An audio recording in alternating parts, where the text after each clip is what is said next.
Hi, it's Dave. Welcome to episode 231. Today I'm joined with Emmet Peppers, and I just want to invite you here. How are you doing?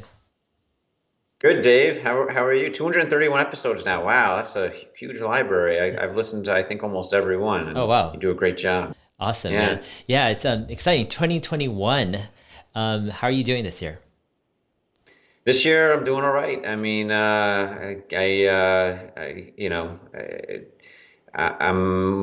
feel like 2021 is going to be a better year, once we get this vaccine rollout under control, on the right track and hopefully some stability in politics, in hopefully less anxiety amongst the population, and hopefully it'll be a good year. We'll see. How about you?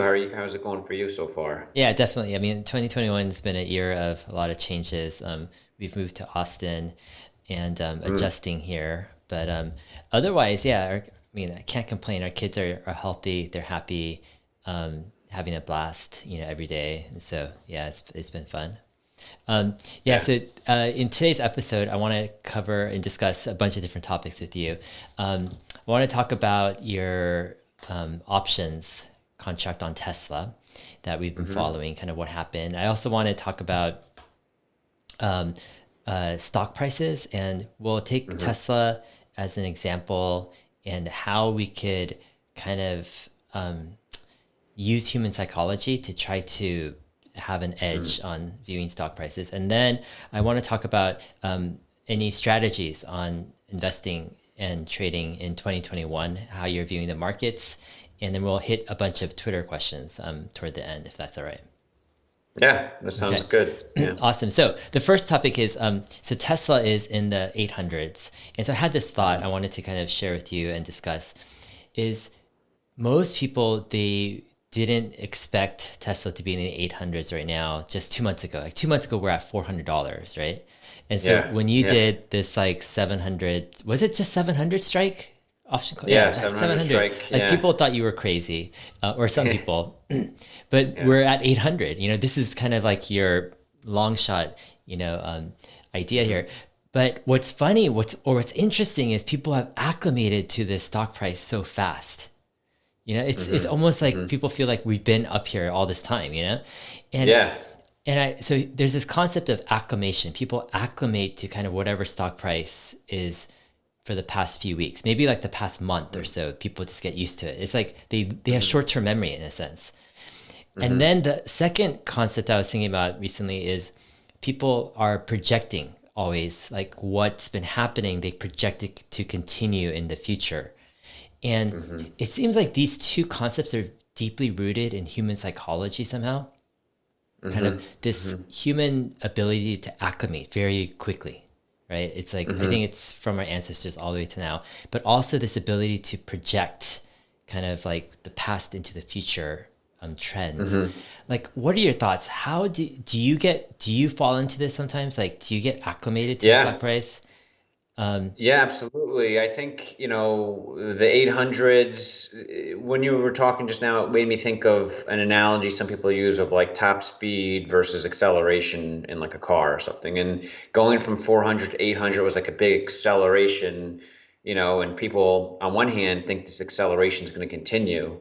And then you also have the other hand is the top speed is, sort of think of it that way, is like in the 400s, now it's the 800s and people just expect the top, they have a hard time getting used to it, or maybe they get used to the top speed of being 800. So it's like two different things. I think it's more dangerous to keep thinking we're going to keep accelerating continuously. It might happen, but I think the 800s, where we're at now, it's okay to consolidate and maybe we drop down a little bit before another leg up later. A lot of it depends on the macro market. What if the whole market's due for a big correction? But if not, I think Tesla holds where it is now and maybe goes up over time, slower at a much slower acceleration. I thought that the S&P inclusion event was kind of the last great short-term trade opportunity for Tesla in my mind. And, maybe there'll be others, but I just don't know where they would be. It could happen anytime, obviously. But yeah, I mean, I think the people are getting used to the 800s and they're just like, hey, this is where it should be. And like the crazy thing is, like you said, like people get used to it so quickly sometimes. Like let's say next week something drives it up to like 1200. well, then 2 weeks we'll be talking about people being used to it in the 1200s, Exactly. and it's crazy. Yeah. Yeah, yeah. I mean, in a sense, like that's I feel like how bubbles happen. Like um, Mhm. with the dot-com bubble, people just got used to the stock price like going up and up and up. And do you get concerned at all? I mean, I feel like in some ways people are losing kind of the people who are valuation focused, people who on traditional valuation methods. I feel like they're starting to give up their kind of methods to value companies. It just feels like everything is getting stretched so far out. And I feel like there's two things that could happen. One thing is like this just continues and valuations just get higher and higher. And we could be into some dangerous territory. But on the flip side, it seems like, hey, you've got low interest rates.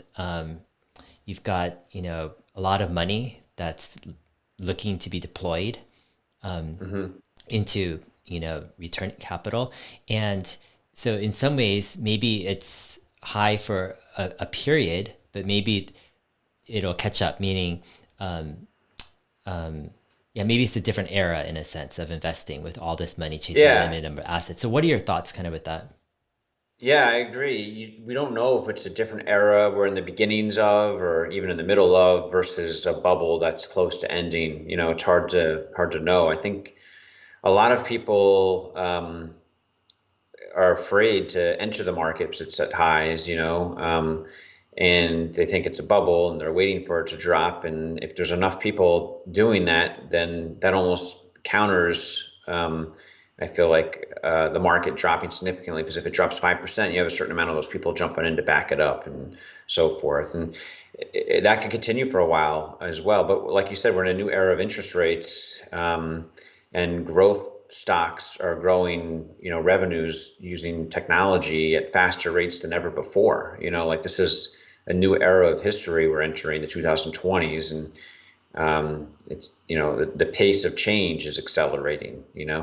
Um, and so I think in certain growth stocks and technology-based stocks, their revenues are going to accelerate, as well. And yeah, it could be a whole new era. Like people are looking for stores of value of their wealth, right? And Bitcoin, obviously, some people are looking at now, and I think good stocks, good companies, people are starting to do the same thing. So you have, retail investors or high net worth people putting excess capital of their stores of wealth in stocks as opposed to bonds, and then instead of cash too, and so that helps prop up the prices, and we could be in for, who knows, it could be a decade of these like high valuation prices, and or it could be just another month. No one really knows. Yeah. Yeah. Um, it reminds me of kind of what's going on with real estate right now. It's like you have certain cities that are hit that were kind of more densely populated, but generally speaking, like suburbs and just single family houses and places that have decent standard of living, you're just seeing like these real estate prices just really strong, at least in the markets that I follow. Hmm. And specifically, like, coming from California, now coming into Texas and just hearing in different, cities as well. And it's interesting because I feel like part of it is, yeah, there's a low interest rate thing going on. And there's also the dynamics of people appreciating kind of housing, kind of their own yard in the midst of COVID. But there's also this maybe this underlining like fear of inflation, or this chasing of like, hey, we got to put our money into something. And Yeah, I mean, yeah. this is where I kind of resonate with the whole Bitcoin crowd is, you know, I feel like there is a legitimate fear of inflation, or it just kind of spiraling, and Mm. the government losing control in a sense, and yeah, so this is like I had a family member who's in retirement now, trying to decide kind of where to put some assets, and they were gonna put it into just cash, like a decent amount, let's say 20 something Mhm. percent into cash, Mhm. and they were going to sell a piece of real estate to do that. And I looked at the real estate and I was like, oh man, this real estate is actually pretty good. It's like it's in a great Mhm. location. It's a residential Mhm. thing. They'll get income, it's cash flowing, it's paid off. And I'm like, you're selling real estate to put into cash. But I'm like, oh man, I think you should keep it in real estate, keep it in that property because you're going to pay taxes if you pull it out. And where are you Oh going to put your yeah. money? Like Yeah. in a safe place. It's just like you just don't have that Yeah. many places.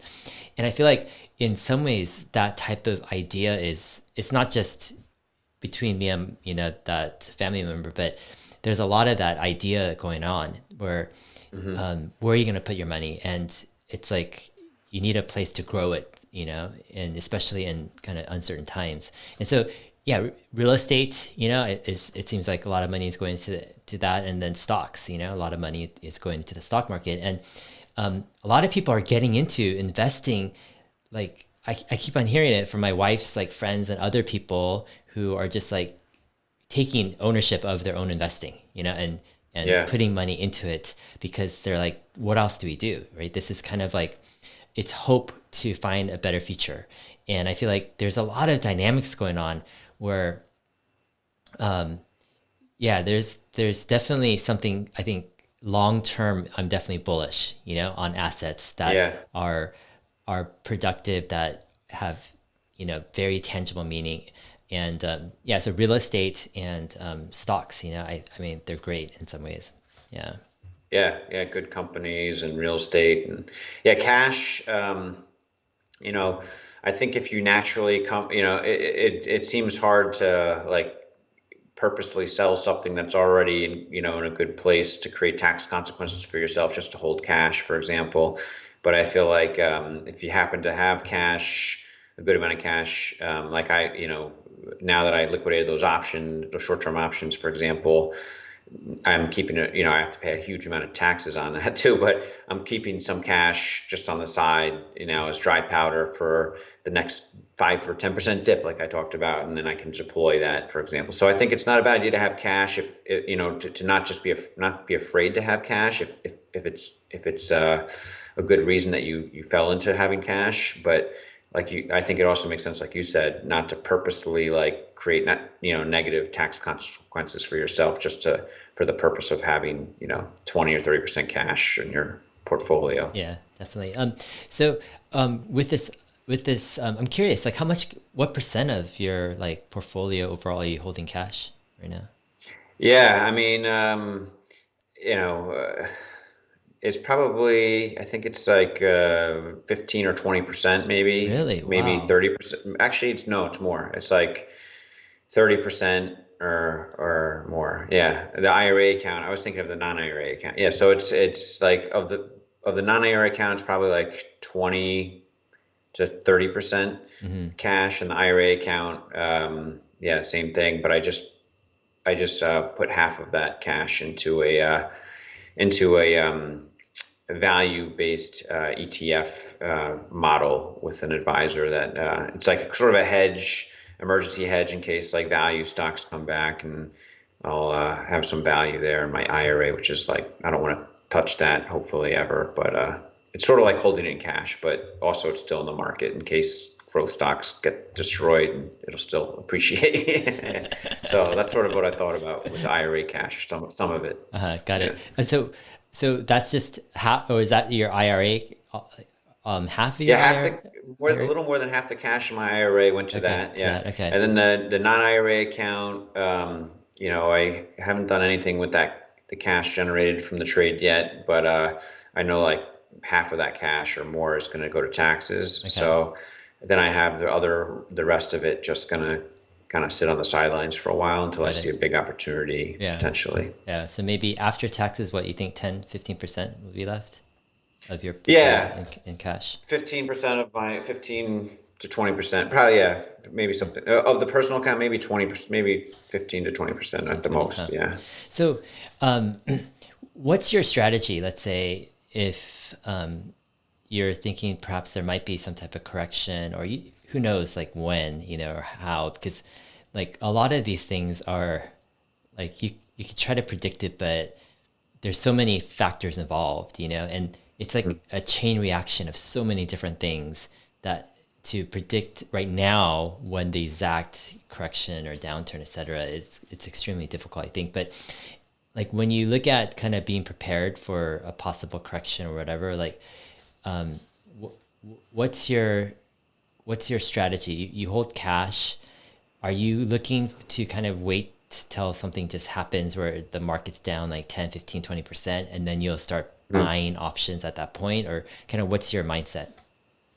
Yeah, I mean, I'll either buy stock or if I think it's really going down, maybe some options. If like Tesla really overcorrected, I bet long-term options again at that. If Tesla got cut in half, and then I'd consider buying long-term leaps, in Tesla again. But it would have to go down to like the 400s or something again for that. But otherwise, if it went to like the five or 600s, maybe I'd start buying some stock or something. But I would kind of piece into it with, I wouldn't deploy all that at once. I would wait for it to keep dropping, kind of like dollar cost average a little more as it goes down further.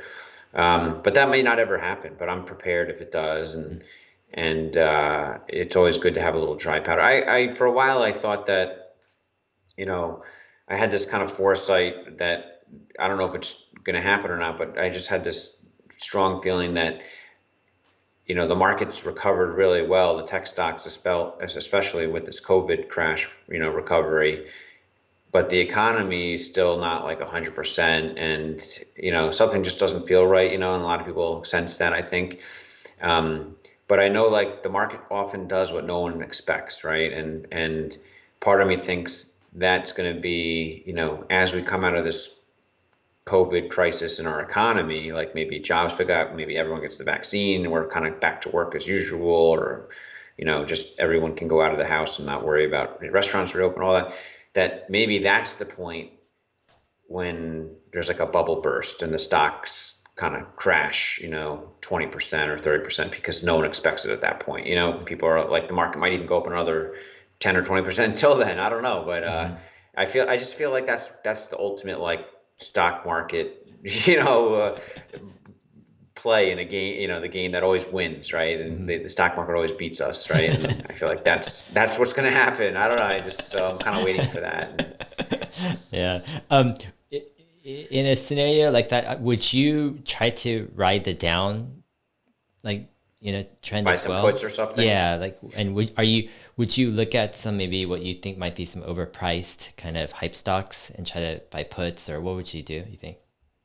Yeah, it's not like the COVID crash, which I felt like was really imminent within a few weeks, where I felt like I could just buy. That was like, almost a year ago now, and I was buying like those puts and stuff and index puts. But so it's not like, it's harder to time than that in a way. Like, it's not going to be like a 2 week period where suddenly the economy's back to normal. It's going to be like a few month period, So I might consider buying some like index puts that are like 3 or 6 months out periodically, second half of this year, if it hasn't happened yet, for example, if they're cheap enough, if they're not too expensive and the markets are still at all-time highs, that's what I might consider doing, but not with a huge amount of my money, just a smaller portion of Mm-hmm.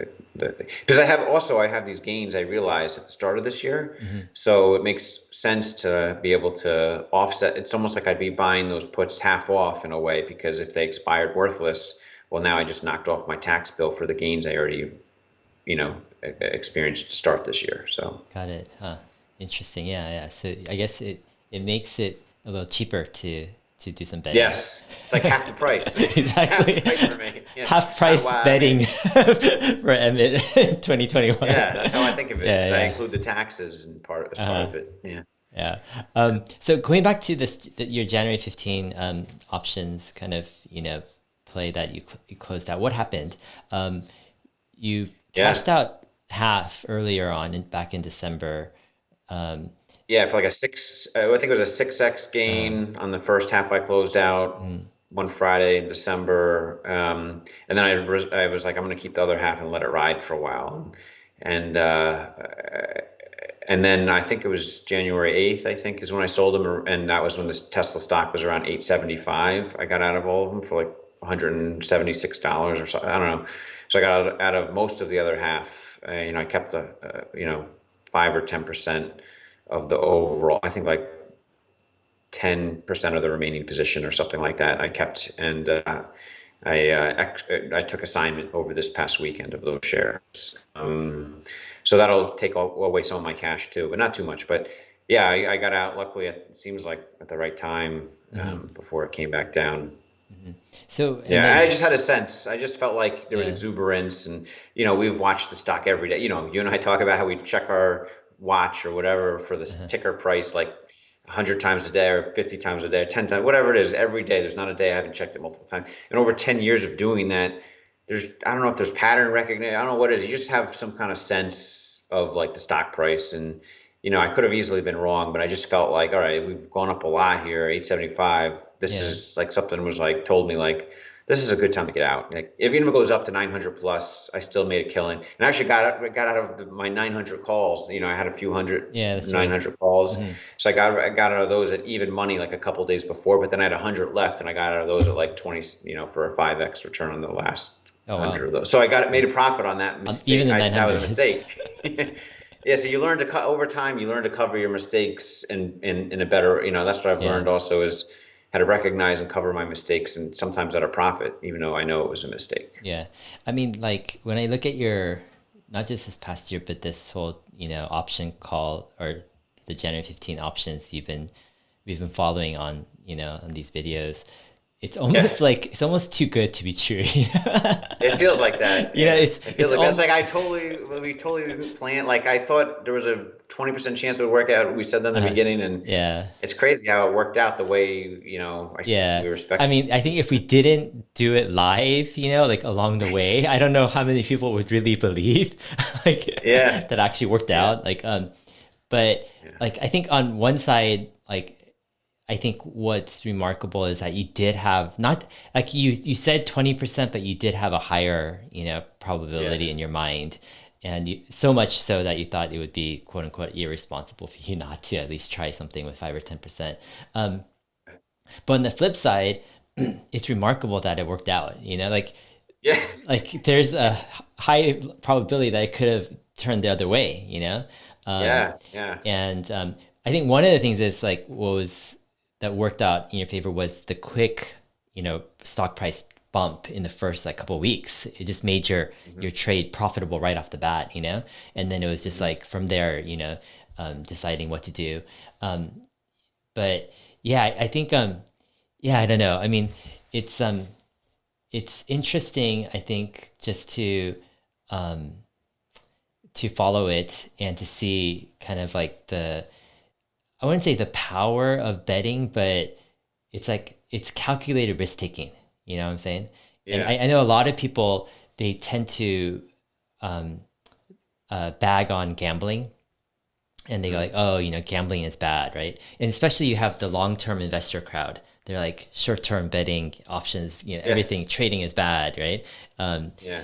and and like I think what's interesting about your example just this past year, but also in the past few months, is that it's an interesting take on betting in a sense, Hmm. on gambling, Hmm. and it's trying to analyze through a calculated kind of way and try to find an edge, right? And that's one of the reasons why in the first kind of videos of this January 15 2021 option call trade, I was just trying to poke at different angles to try to like Hmm. see what your thesis was. Yeah. Even though I held a lot of the same views, I was just trying to see like, okay, what is it that you're calculating, and basing your Yeah. trade off of. And I think it was an interesting experience because you're like, oh, okay, it's not just a blind bet, but you're betting against certain things, like you're betting against some Hmm. psychology of the markets, you're betting against some, the big money coming in, the Hmm. dynamics, the structure of shares and the S&P The 500 supply and equations. demand. Yeah, you Yeah. supply and demand exactly. And so in a way, it's a calculated bet that you could lose, but you think you have the odds greatly in your favor. Hmm. And Yeah, and I was able to turn into like a 16 times return in 2 months. I mean, that's crazy, yeah, right? It yeah, sounds like too good to be true, like you yeah, said. Like, how is that? How is that even possible? But it's like it was a unique opportunity. Like you and yeah. I had been talking about it, and I've been talking about it with friends and other Mhm. Tesla friends of mine, like this S&P inclusion. We've been ready for that, and it Yeah. was just the right time. Have you calculated what the total like return is? Because you spent what? Yeah, so Uh, 6x return to start, and then the other part, the other half was like a 25x return. So it averaged to like a 15 or 16x return 15 or on the 16. whole, So wait, you put down 3 million, was it, or what did you put down? like 3 point something, Something. and I think Okay. it brought like what, like 40 or 50. 40 Yeah, or 50. I mean, this is total. uh you ended up with 40 or 50 Extra, yeah, yeah. or From profit. from third three turned into like 40 or 50, 40, you know. 50. So it was like Okay. what, 3 times 15 is like 45, 45 or something like so, that. something Yeah. around there. 3.5 times 15 is And then you 50, minus what, over something like half that. taxes, right, off of that. Yeah, minus over half the Yeah, taxes, and I took assignment of some of the got it. shares. So yeah. Okay. So Yeah. I mean, it was extraordinary. I mean, people are fighting hard just to get, like, I see people on Twitter selling out of the Yeah. money covered calls, and like, if I do this all year long, I can get an extra 10%. And then you magnify that 160 or 1,600 times, and you get a 16x return in 2 months. Yeah, Is yeah. that right?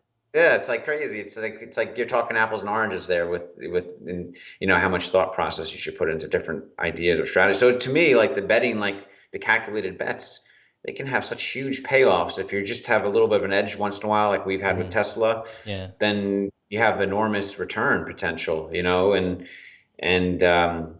it's just it's there's something odd about it. It's Yeah. almost um, uh, like a cheat code or so. I don't know, like a Sure. hole in the system that, like, you can kind of figure out, and who knows how long that hole will be open or if it'll ever open again. But for Tesla, some people just bought stock and watched it go up 10x over, the year. But if you did it with options, you could get 100x or more, and that's kind of Yeah. like Yeah. hard. I don't know if that opportunity will come up again, but it was definitely seemed like a hole in the system to Yeah. me for Yeah. that, for this year. Yeah. So wait, I have to process this. So you put down 3 point something million, and Yeah. then it goes up to, let's say, 45 million or something, Yeah. or across your Something three around there. accounts. Let's Yeah. say, It's a little complicated, but I sold half, and yeah, then I yeah. sold the other half later, and Okay. then I kept a couple, like a Yeah, 10% to yeah. take a sign. That's And then in okay. my hedge fund, I did it a little different, but it wasn't nearly as big of a position in the hedge fund as, Okay. so I really discount the hedge fund from Got it. it. I just focus on my Yeah. So you personal made accounts. Yeah. well over 40 million on Yeah. your trade, huh? Yeah. Okay. Yeah, Yeah. that's pretty crazy, man. Yeah, I mean, I see a lot of people on Twitter saying like, "Yeah, how do you get to that?" And like we've talked about, I was starting with $30,000 10 years Yeah. ago doing this stuff, and you have a couple outsider outlier years, and Yeah. suddenly Yeah. it's 30 or 40 million instead of 30 or 40,000. You're kind of Yeah. playing. It's kind of So, crazy. so one of my things I've been thinking about your situation is I'm like, why try a hedge fund where you're gonna have to start catering to different people's expectations, Yeah. change your style. Now you're gonna have to be like, you have to market yourself, like, like Yeah. think about it. With hedge fund, it's like, what is it? It's all about, it's like management fees and carry, but you have to like reach out to these people. I mean, it's work, right? It And is. It it's not is. like, it's not your bread and butter of what you've done to this point to really get outsized gains. You're Yeah. setting up a whole nother just entity and structure and work and Business. commitments and expectations, Yeah. and in a sense you will dilute and change what you've done for that structure. Yeah.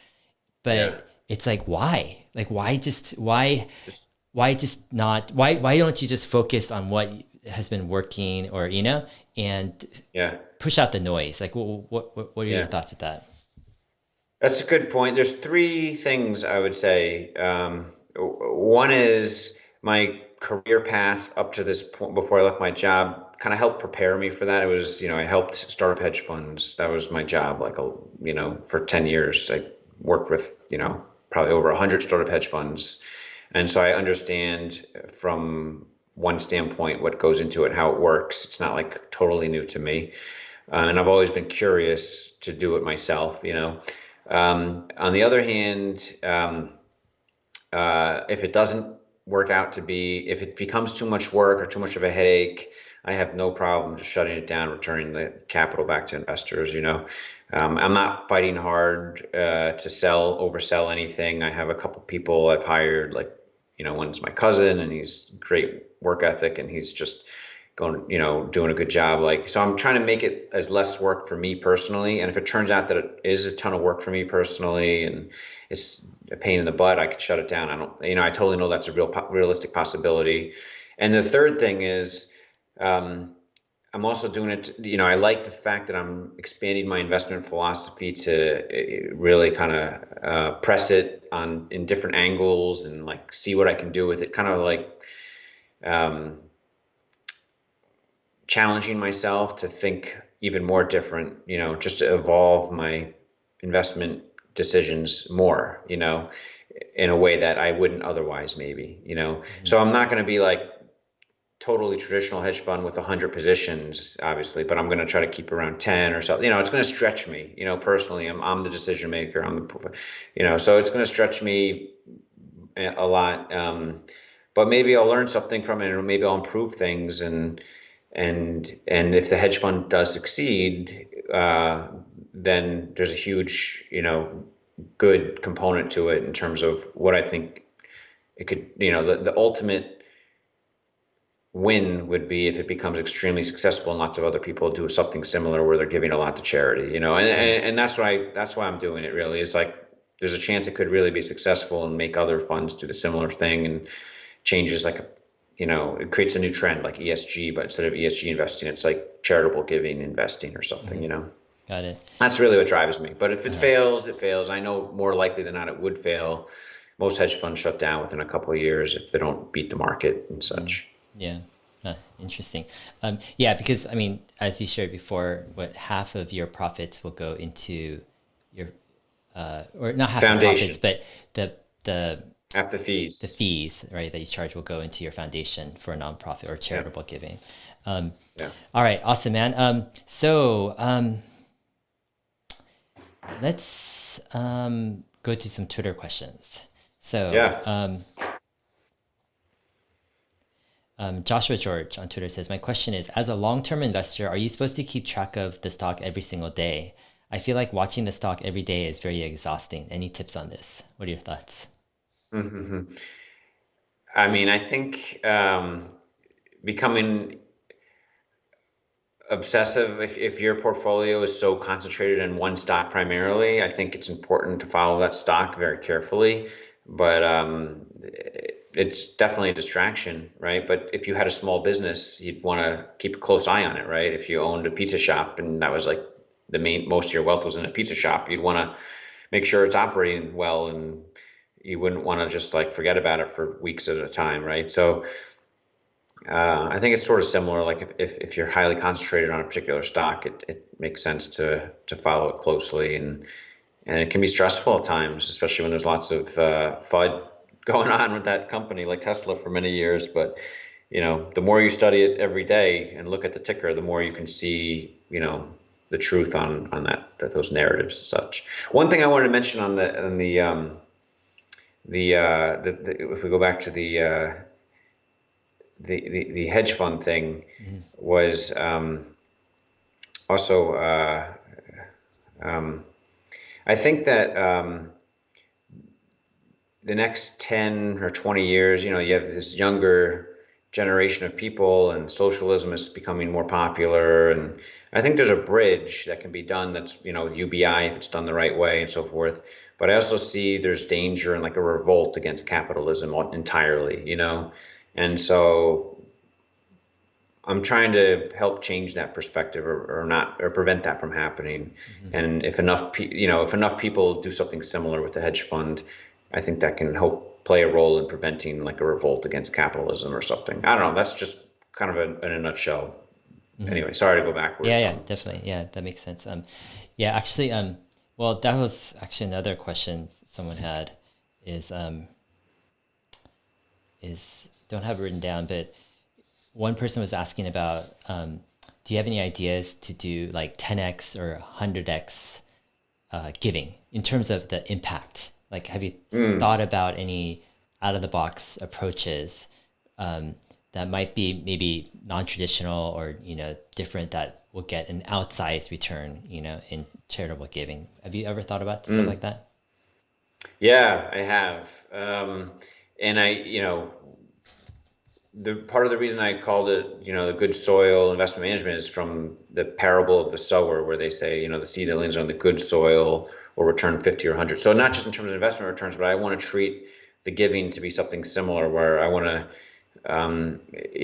when I give, when the foundation is giving money, I want it to be for high quality causes that I think is very meaningful, and that's a whole nother job and discussion I have to take very seriously. And I just, in 2020, at the end of 2020, I donated a bunch of my own stock to start to kick off the foundation and I've just started the process of looking at things to give to. And, I gave a little to the Barstool Fund after I saw Elon did it, but there's other things I'm looking at closely, and that's a whole nother like point of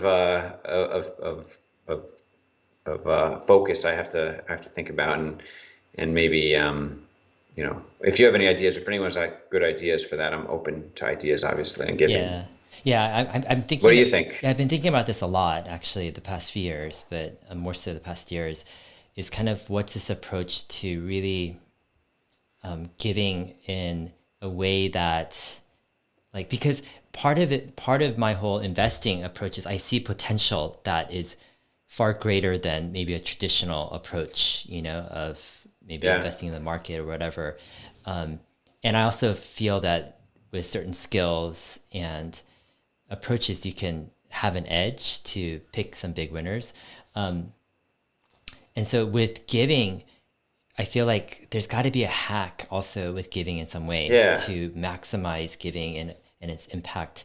But I kind of separate it. So one part of giving, I kind of say, okay, it's for myself and my character and my own type of ability to empathize. So it's like, for me, if a person gets so isolated and removed from needs of people, it doesn't matter what they do with their money. They're just like, they don't get it. They just, I mean, that you miss the whole point. You like you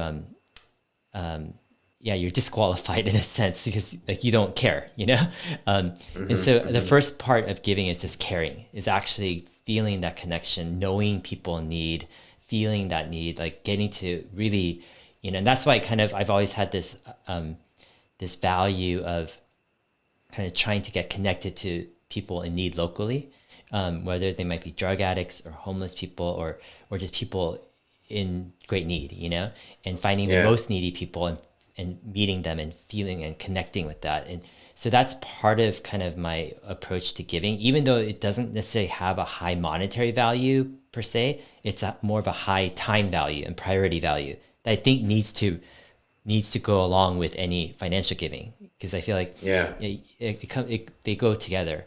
And then with financial giving, I have this approach where I want to give to people that I trust and that I know that are doing things that are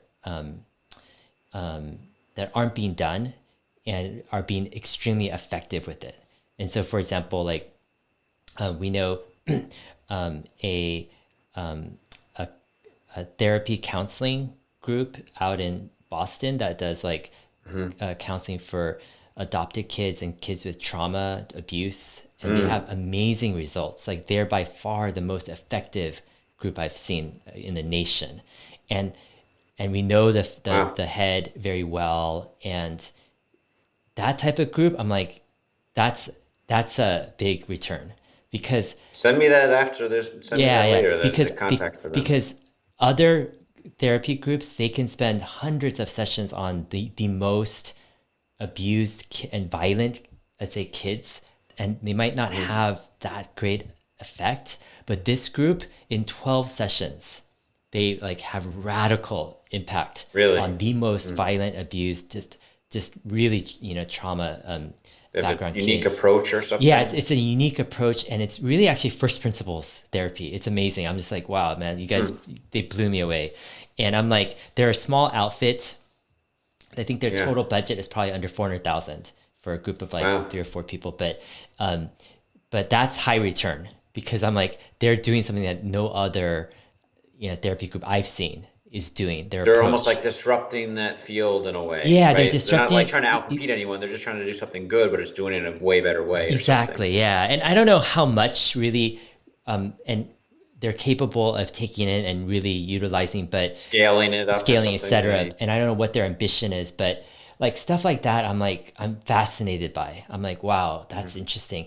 But there is a limitation of how much I can personally know and get involved and stuff. Yeah. So there's kind of like this question mark I'm having as well. One of the other things I'm trying to do is I want to encourage people to start their businesses, own businesses, and to be creative with it. Yeah. Because just like you, I feel like in a way there is kind of a growing discontentment with the system and with capitalism, wealth inequality, etc.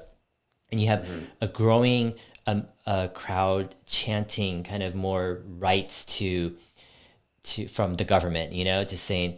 And I feel like a lot of, I mean, I'm not going to discount that completely, but I feel like there's amazing opportunity in the world to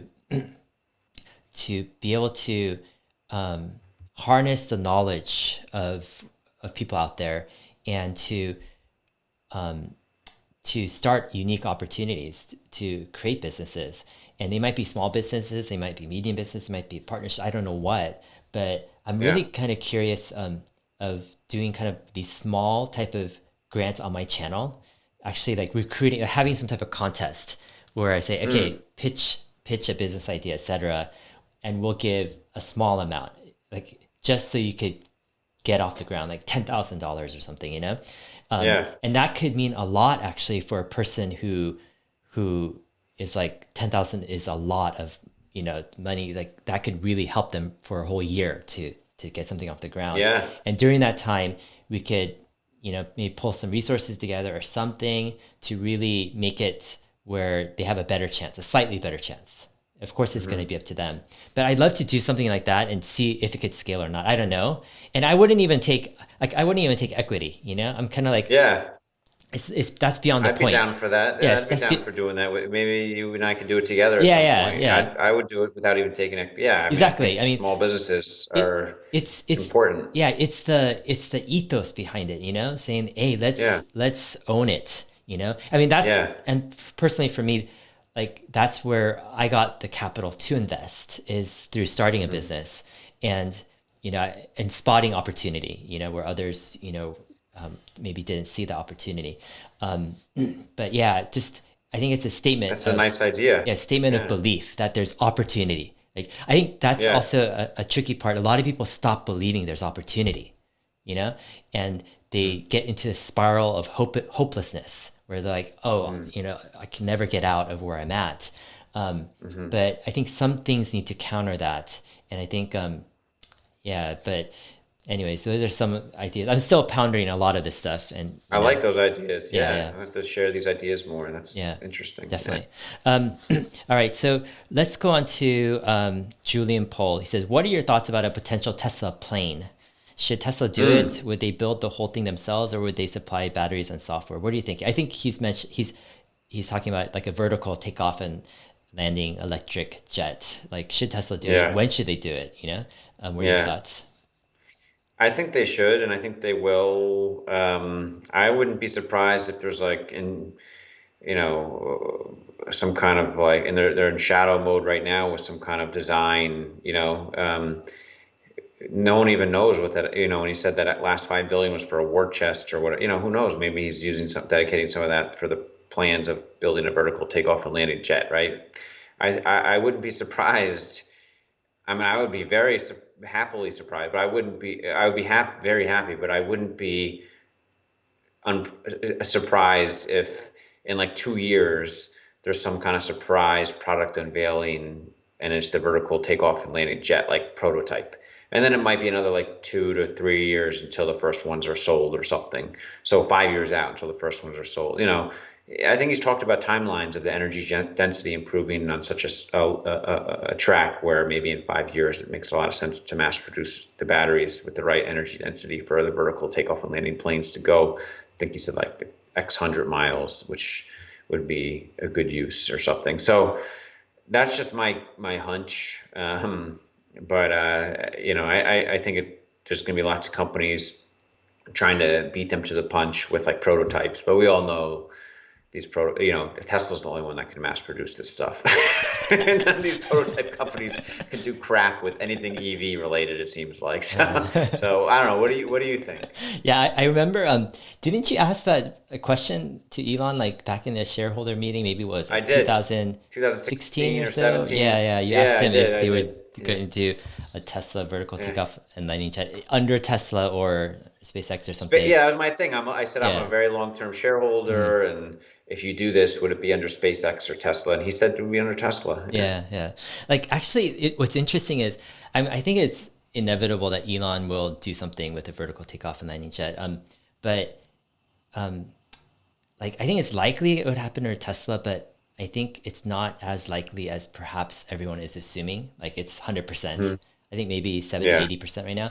One of the concerns is Elon is so close to finishing his like 2018 CEO compensation plan tranches. Like the Hmm. valuation tranches are all completed, right?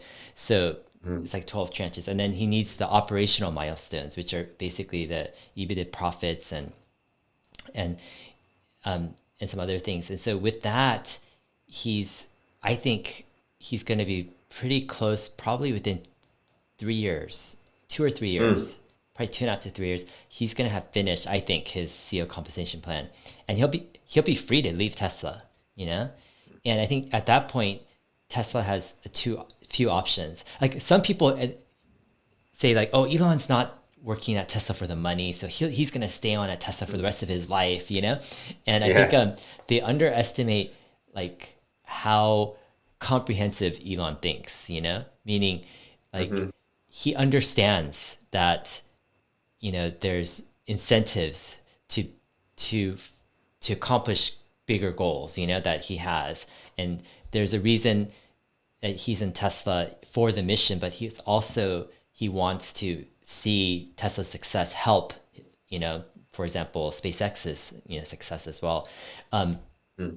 so I think like Tesla has a couple options in 2 or 3 years when Elon meets his milestones, which is one is they could try to offer a new incentive plan, right? Take the company Hmm. from, let's say, 1 or 2 trillion to 5 trillion or something, over 10 Yeah. years, and then give him a sizable, incentive plan, which I think, could happen. The other option is Elon says, hey, my time is up and I'm going to You guys focus are on self-sustaining now, and exactly I'll be the product architect, but I'm focusing on SpaceX on or whatever. SpaceX, yeah, right. And he's alluded to this over in the past, that he will Yeah. be focusing more Yes. on SpaceX. But I think people forget it, or they don't hear it, or they're not familiar with Elon's thinking, where they don't take him seriously. Like Elon really is Yeah. thinking that SpaceX is a greater priority long term. And Yes. if that happens, then I don't know, like I think a lot of Tesla's future products, like I think Tesla does well with their current lineup and what's planned, the roadmap, but with new, fresh, completely new products, like a vertical takeoff and landing jet, that's gonna be hard without, Elon like as the Hmm. CEO, I think. But yeah. He's said a few times that he'll always remain product architect at Tesla or something like that in a role of, right, I think he's mentioned that term. But yeah, obviously he'd have a less time, it might be harder to execute if there's another CEO or something. But he could even start another company that's just for vertical takeoff and landing jets Yeah. that, buys the batteries from Tesla, right? That's Hmm. possible. He's done Neuralink. He's got all these companies all over the place, and Yeah. the holding company, he's probably got dreams to put together. So, Yeah. yeah, it's hard to know. It's not a given, like you said, but I think it's still a high percentage, but it's definitely not 100% or even 90%, Yeah. maybe 70 or Definitely. 80% in my view. Yeah. Next question. VM says, what's a realistic hypothetical view of how competitors could catch up to Tesla? Specifically, how could they reform existing infrastructure, partner with a tech company like Apple, and secure battery supply, let's say from LG Chem? I'm a long-term proponent, but have been surprised by recent exuberance. Yeah, what are your thoughts? Yeah, I think we've been seeing this for 10 years now, like the next Tesla killer, and you see these name brand auto companies, Volkswagen or GM or they just don't, none of them have the DNA. It has to be a company like Apple or Google, but I don't think like Apple doesn't have the risk appetite to like go all in, that they'd have to do. They need a Steve Jobs there, Mhm. they just don't have that DNA. They're mature enough where they're just like, okay, let's keep growing the business we have now efficiently and keep generating cash and dividends and um, then and engineering, right? Like how many years now has SpaceX and Tesla been like the top engineering place for engineers to work at? Like Tesla has the best engineers in the world working for them, like including Elon Musk, who's like, Mhm. the top engineer of the past 100 years or something, So it's like I just don't see meaningful competition. I think there's plenty of room for more competition, but meaningful competition that like eats away at Tesla's ability to sell every car they make. I don't think that's going to happen for many years. 5 to 10 years, maybe longer. I just don't see it unless some like brand new startup comes, if some new like guy that's like better than Elon somehow like emerges out of the shadow and is like building some crazy stuff. Like I don't see it happening. What do you think? Yeah, I look at China as kind of an interesting place. Hmm. And there's like several developments in China that are kind of interesting. One is you have Foxconn getting into the whole electric car business. So Foxconn, right, is the manufacturer for iPhones and a bunch of other Hmm. electronics. They are kind of the recognized world leader in manufacturing. So what China has going for it is they've established kind of this amazing expertise with manufacturing that is like amazing. And a lot of people don't appreciate what China has done with manufacturing, but they've Hmm. really like honed it to the point where like Tim Cook is saying, "There's nowhere else I can go." Like, China has an amazing advantage Hmm. over almost any country. There are other countries that are starting to catch up, to emulate what China is doing with manufacturing, but China still has just hundreds of thousands of skilled people in manufacturing with skills and expertise.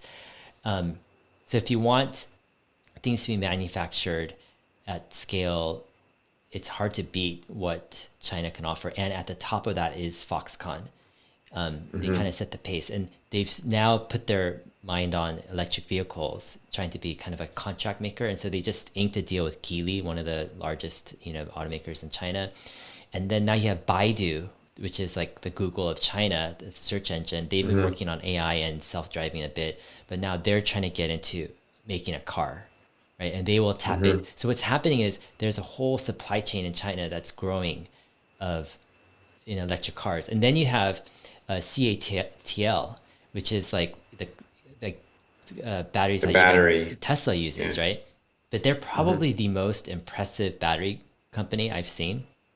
More They, than Panasonic? yeah, definitely more than Panasonic, more than LG and all these guys, because and Samsung, they actually like deliver on their like goods. Like they have Hmm. really good batteries at really good cost, and they're scaling fast. I think CATL is by far the top battery manufacturer, and it'll just continue to Really? grow. And that's why I think like, in some ways it's a like CATL has gone up dramatically in the past 1 year, their stock price. But I've always thought like CATL would be a great kind of like another play, on the EV market. But yeah, CATL I think is just going to grow in their dominance with the battery market. But this is all in China. Like, so you have the Yeah. batteries, you have Foxconn, you have Baidu with self-driving, you have Geely, you have Neo and Xpeng. And so these companies are, creating these cars, growing the market and demand. But all of this stuff combined, the end result is you get pretty good cars at cheap prices, because Hmm. the whole ecosystem Yeah. allows for that, right? And Yeah. they're quite sophisticated vehicles. And Yeah. people might laugh at it now. They're like, Neo, Xpen, or whatever, Yeah. Chinese cars. But just like people might have laughed at, the Hyundai. What was their first car in the US? Like, I forget. Hyundai, forget. I remember people were just laughing at the Hyundai when they first came into the US, like in the late 80s. They're just like, this is the worst car ever. Like, no way, there's no way Hyundai can make it, right? And it takes a while. It Yeah, takes a while, but yeah. they're making Took good off cars. Yeah. eventually. But yeah, that's Yeah, yeah, China does feel like an enigma. Like I'm uncertain with China. I don't know enough. I'm not, yeah, I do know there's that's where competition will come in China, like you said, but is the competition just going to be competition in China, mhm, or are those car companies going to expand globally to be competing with Tesla in the US and Europe and wherever else? I don't know about that second part, but the first part, I think, yeah, Tesla will have you know, will face more significant, more serious competition if they do in China first versus anywhere else, I think, for yeah, sure. yeah, definitely. I think it takes time for these Chinese companies to build a brand outside of China, because Hmm. a lot of thing about a car is its reliability and trust. You didn't want to like drive a car that you don't know its history, right? Or the brand Yeah. history. And so a lot of times car companies takes like a decade or more, in that country to build that trust. And luckily Tesla has that history, but for a new Chinese company to try to go into the US, it's like extremely Yeah. difficult. I mean, some are going to try and it's going to just take time. But I Hmm. think like the Chinese companies, they probably have the best chance to go in at the kind of to compete with Tesla at this like $25,000 car, in good 3 or 4 years. That's going to be probably the hottest market. And I don't think any other automaker is going to have a chance. I don't know. Unless they do some radical things right now, but yeah. Yeah. Um, let's look at so Casper Kelstrip says, "Hey, lemonade." So Citron, research came out with a piece or a video saying they're shorting lemonade. Do you see any similarities between lemonade shorts and Tesla shorts? And then another person says, "Hey, we'd love to hear you guys' view on Lemonade's recent stock offering and also their insider selling at 165. Has your investment thesis changed on this company?" So, have you bought some Lemonade um, past few Yeah, I mean, weeks? I did in one of my accounts. I bought some, but and I'm a fan, and I've listened to your analysis, and Mm-hmm. I've read some other analysis from other sources I like. And I haven't tested the product myself yet. So I haven't bought a ton, but I'm Yeah. trying to build conviction. But what I've gathered so far is that they're building kind of their own backbone technology, which is different from every other insurance company. And I've seen this play out in the brokerage industry with Interactive Brokers firsthand, working there and seeing how superior it can be in cost effectiveness and technology, and the fact that it's got its control of its own ecosystem, doesn't rely on third party or partnerships with other firms, and so I know how much of an advantage that is firsthand if you can be the company that's doing that, and it's very hard to reproduce. And that's sort of what I've heard being described with Lemonade in a lot of cases. Mm-hmm. And so for that reason, that makes me feel strong conviction. I understand it's very highly valued, and there's going to be lots of shorts that, they make their money by selling, fear and unrest, articles on whatever high price stock of the day there is. And so I haven't thoroughly read the Citron report or analysis, but have you? Have you read it? I mean, what do you Well, think yeah, it about was that? kind of like a 7-minute video he released, and like his main 2 points was number one, Lemonade is just an insurance company. They're not a tech company, right? They're like any other insurance company, State Farm Farmers, right? They have no advantage at all. Yeah. That's the first point. And the second point is Lemonade is like basically lying to people because they say they're socially good or for the benefit of social good, but yet they don't donate enough, right, of their funds. And so that's like his main points. And then, I mean, and then of course the stock price is high argument. And Yeah. the thing is like the stock price is high argument. I'm always like in a way empathetic toward that because that's the argument which it could be. Yeah. Like even right now, if you look at Tesla and you're like, "Hey, stock price is too high," yeah, I'm not gonna It's argue. high. I'm like, yeah, it's. I mean, it could be, maybe it's not, but sure, in the future, like I think with full self driving coming out within 2 years, I think Yeah. there could be. I mean, this realization that oh my gosh, Tesla is in, multi-trillion-dollar markets with all their products, etc. So I still see Yeah. like But when you're talking about short term, like, what's the stock worth is so subjective in some ways. I'm not going to argue with people with that. But yeah, in that sense, like that argument of, oh, Lemonade is just an insurance company. Like, it's like Tesla is just a car company. Like, we still hear that, right, to this day. And yeah, it's amazing. I had this thought that it's amazing how so many smart people can really like I'm not going to say this on Citron because supposedly they had actually decent returns this past 2020. So they're doing decently well, supposedly, overall. But I'm just saying in general, let's say with Tesla, but some other companies, like, usually it's not the smartest people who make the most money or who are the greatest, or who do well in investing. It's like oftentimes smart people, they get tripped up with, They're like too smart for their own good or something. yeah, it's like, I don't know. I'm still pondering this because, like, I know someone who's very smart and, like, a lot of degrees, a lot of expertise, experience. If anyone who meets him will be like, wow, this guy's really, really smart, right? Not average smart, but like, top smart. Yeah. But yet the person gets so tripped up with, like, trying to make a quick decision. Like, you might hear something and say, oh my gosh, I need to sell everything right now, right? This is the worst thing. And I'm like, wait, did you even think through this, right? And, like, it's kind of mind baffling how, like, sometimes I think maybe it's like they're used to making quick decisions, with their work or something, and they're rewarded with that. They're like, okay, smart person makes decisions. But I think sometimes with investing, when you just, like, get information and then quickly just say, make a conclusion, like, this company is a fraud or this company is whatever, I don't know if that's the right way to do it.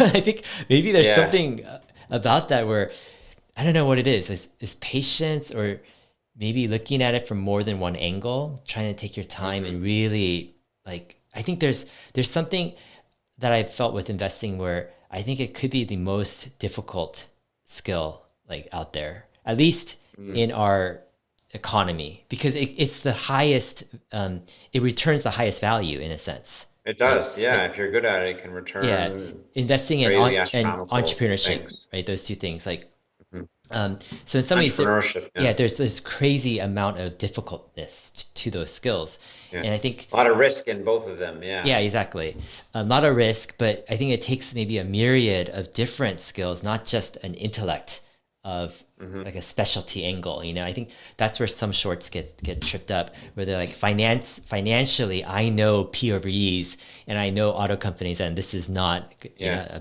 this I is know like, spreadsheets, and exactly, this spreadsheet does not compare to the others, and I think so. Yeah, I think you have to think differently and be good at thinking differently and adjusting, in being open-minded on ideas, and yeah, I mean, I think some people were asking, like, oh, what was the other stock Emmett said he invested in, for example, and on the last podcast, and I'm it was my head. I'm not going to disclose it, but I'm going to tell you. I told you, like, a couple of days later, like, yeah, that stock, I sold it.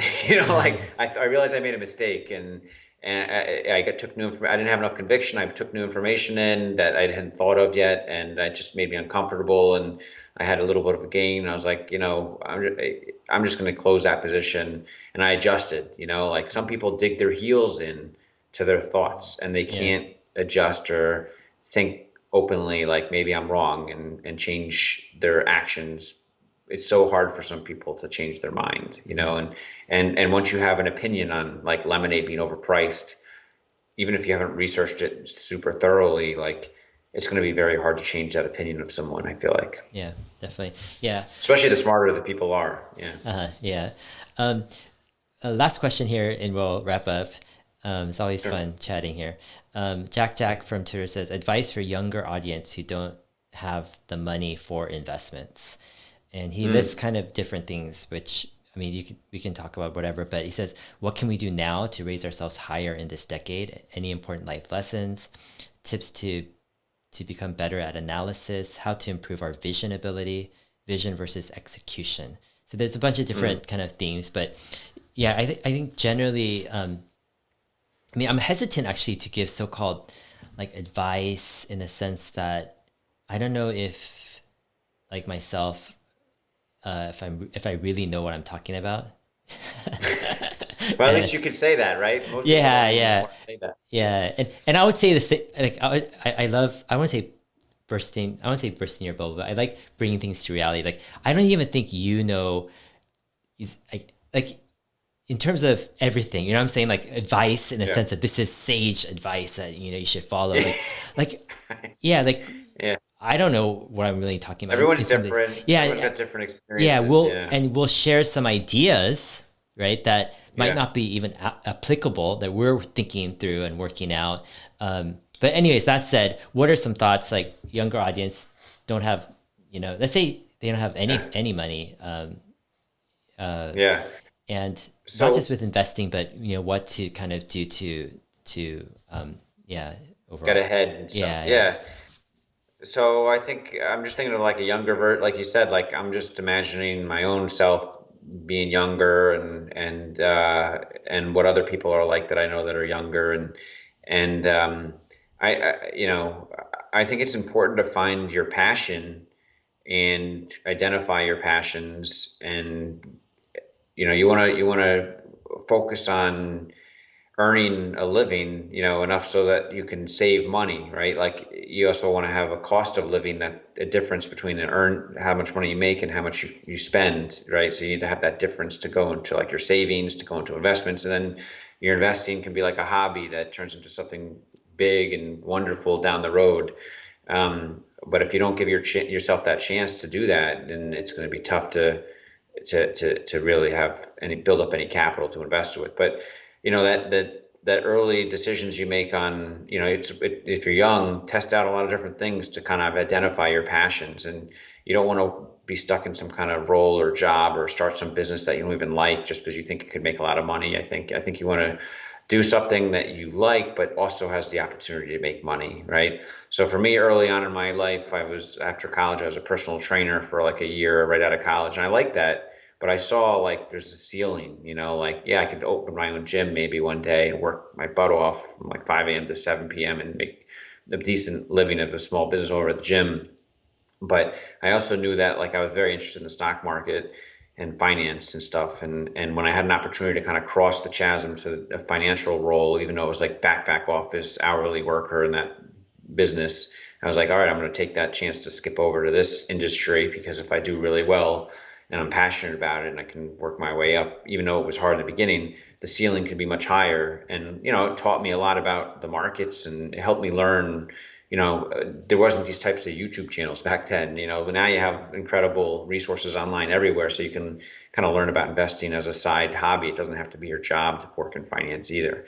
So that's my advice. Just, make sure you can balance something that you really enjoy with something that's, a way to make a living where you can earn enough to save something on the side. I don't know. What do you think? Yeah, What's yeah, no, your, that's great advice. I mean, actually, I want to link to that. Reminds me, I want to link to that podcast interview you did on, I forget the channel, but you talked. oh, Technori Yeah, with Scott Technori. Yeah, you, Toon. you Yeah. talked more about kind of your early days of personal training and sorting Yeah. mail and a bunch of other stuff. And I thought that was great. It was a fantastic interview. So yeah, definitely Oh, want to link thanks. that. If people are interested in hearing more about Emmett's early days, that's definitely a Yeah. great listen. Yeah. So I mean, there's a lot of different angles I think one can take, and I think we can go on for hours and days on different things. But I think just for the sake of maybe giving one thing that someone can latch onto as an idea, um, Okay. one of the most important habits that I do, I don't think I've even shared this on this channel or to many people, um, is at nighttime. I will, not all the time, but sometimes I will take a problem that I'm wrestling with, and it has to be a big problem. So if it's just a tiny problem, it's like it's not really worth it. It needs to be a big problem that I feel like I don't have an answer for. It's like overwhelming, Mm, kind of like it's like my current brain just can't find the answer. This is that type of mm-hmm, problem, or I'm like, mm-hmm, I don't see it. mm-hmm. And what I'll do is I'll go to sleep with that problem in my mind, in the forefront of my thinking. Now I'm not necessarily trying to find the solution like with all my effort at that moment when I'm sleeping. What I'm doing is I have this technique where I kind of focus my energy on this problem, and I focus my energy on saying I need to find some solution, but I can't. My mind is just can't grasp it right now. So I do that. I focus that, and I keep that thought that I need to find the answer to this problem. I need to find the answer to this problem until I fall asleep. And when I do that, what I do is I enter sleep where I think it activates this like unconscious part of me where I start to look at the angle from I don't know what's going on. I have like no clue what's going on. Yeah. But it just Yeah. I know something probably is going on because Yeah. what happens is sometimes the next morning I'll have some interesting ideas, but sometimes I don't, and I will do that again the next night, and I'll keep on doing this, and like some crazy things will happen. Like I actually will see this like I'll see some ideas like things pieces will Yeah. come together in a way that I just didn't think was possible. Like one story of how one story was like my parents were in a situation like back in 2012 or around that period. Like I looked at their retirement and like it wasn't I wasn't happy with where they were financially, and um, and I had so before I had kind of this thing of I need to help them get to a better place, you know? And I did the technique and I came up with this idea where I'm like, you know, they need to get 4 rental properties and cash flow those rental properties and they'll be set. And I kind of set everything up for them. I picked the area. This was back in 2010, actually, where it was the bottom. And I found the perfect houses, the perfect area, the perfect realtor, the perfect lender, everything. And the whole plan was just like all in place for them just to follow it. And they met the realtor, they saw the houses. And initially they said, okay, this looks great, we'll do it. And then last minute they backed out. And they're like, I don't want to like, I don't want to be a landlord. I don't want to be in the rental business. And so they passed on that opportunity. And then in 2013, like real estate started to go up and it was like over that whole opportunity for them. And I was like, man, they could have just had like their whole retirement completely changed, you know, if they just would have, you know, just took my advice. And so in 2013, I entered another thing of a couple of weeks of this, like late at night, falling asleep with this problem. Saying my parents' retirement, man, they missed the opportunity. What can they do, right? And then during this time, like I felt like Tesla was a fantastic opportunity, but I knew they couldn't handle the risk because it was they're in retirement. It just, you know, I couldn't figure out a way to make it happen. Yeah. Yeah. And and this was at the time where like Elon Musk gave a guarantee. I don't know if you remember. I'm sure you remember this. Like there's something about the Model S. Was it the battery or something? That there's all this media like FUD against it, and Elon had to come and it was a resale guarantee. Yeah, of a certain price. Yeah. After That 3 Tesla years had or to. something. Yeah, they guaranteed the resale price, and then Elon said, even if Tesla goes bankrupt, I will personally guarantee it. Yeah. And I remember that. yeah, this was crazy because I mean, probably most people forget this or you know they don't know this story. But yeah, he said I will personally guarantee even if Tesla goes bankrupt. And I started to think about that. I'm like, wow, what does that mean? You know, like Tesla goes bankrupt, all of his Tesla stock goes to zero. That means he's gonna take his SpaceX stock and put it all, or you know, liquidate or something, whatever, to follow through. So he's literally betting the rest of his assets into this thing, right? Yeah. And it was like a risky move on Elon's part, but it was like genius in a way. You know, it's like what other CEO would do something like that? You know, like at that moment, it was just it was quintessential Elon Musk. You know, Yeah. And so he had that. You know, I was like, wow, that's amazing. So, anyways, all this stuff is happening. I'm going to bed late at night, thinking about my parents' retirement, like I'm like, what She can said, I I'm going do? to personally guarantee them if the Tesla goes down. Exactly. So what happened was one morning I woke up. I'm Yeah. like, oh my gosh, I got it. I understand it. I'm going to do a guarantee just like Elon Musk. I'm going to personally guarantee every single share that they buy, that anything that they buy, if whatever it goes lower than the purchase price, I will Yeah. guarantee it like after 5 years. So after, if they hold it for 5 years, if it goes to zero, I will pay them back. Like I will pay the whole amount that Wow. they purchase. Right. Yeah. It's a lot of pressure on you. Yeah. Yeah. Yeah. But I mean, it just came to me. But you felt comfortable. I'm like, Yeah. this is it. This is the idea. This is how they can get into Tesla because otherwise, how can they get into a risky stock like Tesla at their retirement age? I'm like, it doesn't. There's Yeah. no financial like wisdom to get a old elderly person in a risky stock. It just doesn't. Yeah. That's crazy, right? Yeah. But if I guarantee it, then Yeah. it makes sense. They have zero to lose, right? So I'm Yeah. like, oh my gosh, this is the idea. So I package this whole thing. I write like a series of 10 emails. I describe Yeah. the company, I describe the opportunity, I describe my projections 5 years out, I describe why they need to hold for 5 years, and I describe my guarantee. And I say, if you put up in this amount of money to buy this amount of shares, I will guarantee 100%. So you won't lose a single dollar after 5 years, right? And I told them, I have the assets to back it up. And we actually had to,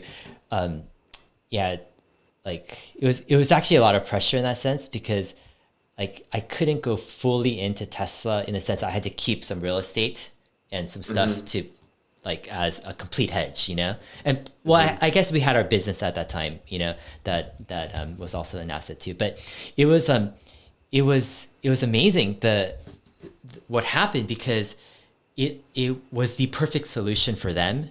It allowed them to buy what they needed to buy, and then it put a lot of pressure on us in some ways, but it was manageable pressure because it wasn't a crazy sum of money that we couldn't pay back. We knew we could deal. You had your other business going. Yeah, exactly. We could do it. And that one idea completely transformed my parents' like retirement, like unbelievably, like black and white, just like wow. It just, and their lives are changed, and they thank me profusely every time they meet me because of that decision, of that idea. Yeah. And that whole idea came out of like, just a few weeks stewing on it at night. Yeah, the few weeks of sleeping on it, kind of, and trusting that something will happen in my unconscious type of processing to come up with something that I didn't think of before. And I mean, this is kind of drawn out story, but I feel like people don't tap into that much. Like, and I feel like it's a superpower that people have. That if they would learn to tap into it, they could do amazing things, like far greater than I agree. most people can realize. Yeah, I actually do that a lot too, and I can tell that's.